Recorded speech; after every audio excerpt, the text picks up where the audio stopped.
Hola chicos, ¿cómo están? Por medio de este video quería tratar de ayudarlos a poder resolver las consignas que les di para el trabajo práctico sobre los estados monárquicos.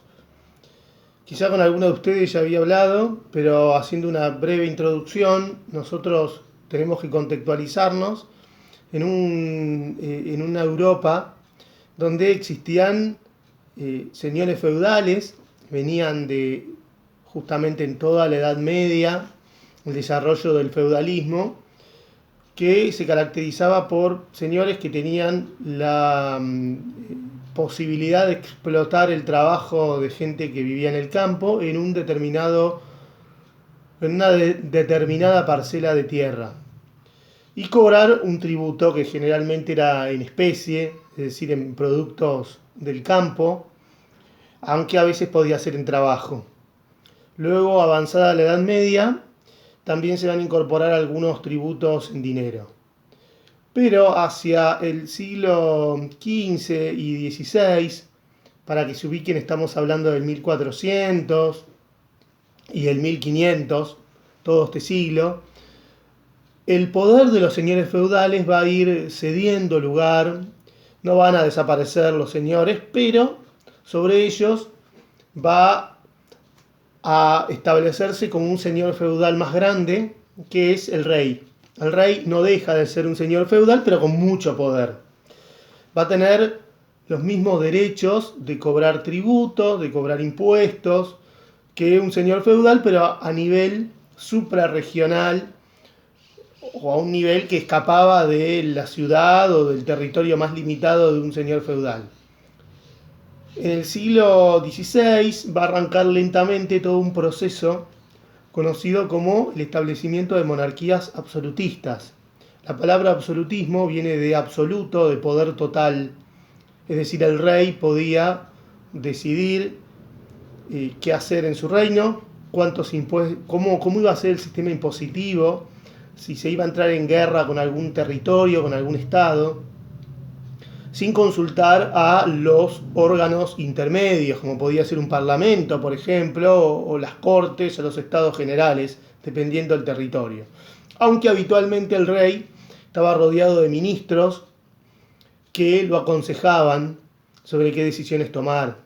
Los reyes en estos estados absolutistas tenían todo un aparato burocrático muy grande que además había que mantener. No hay que olvidarse que durante la época del absolutismo la conformación de los estados incluye una gran cantidad de funcionarios que había que mantener. Los estados tenían además muchos gastos en defender las fronteras de los ataques de estados enemigos o incluso de controlar el territorio interior si había algún levantamiento, por ejemplo, de algunos nobles que se rebelaran al rey o de campesinos que no quieran pagar los tributos. Por lo tanto, los estados absolutistas también se caracterizaron por tener un ejército a nivel nacional. Eran ejércitos que ya no estaban formados solo por nobles, que por una cuestión justamente honorífica iban a la guerra, sino que aparece la idea del soldado profesional, que se le pagaba un sueldo o un salario por ir a la guerra, además de que había que pagarle el alimento, el uniforme y las armas sobre todo. Es una época donde en términos militares hay innovaciones muy importantes en relación, por ejemplo, a que aparecen uniformes más livianos, los soldados de infantería, la caballería, donde aparece, digamos, una parte del ejército que exclusivamente usaba el caballo, y también se van a empezar a usar armas de fuego. Así que en este sentido hay grandes innovaciones en este periodo. Estos estados, como lo dije hace un cachito, tenían enormes gastos en mantener al ejército y en mantener el aparato burocrático, en mantener al Estado.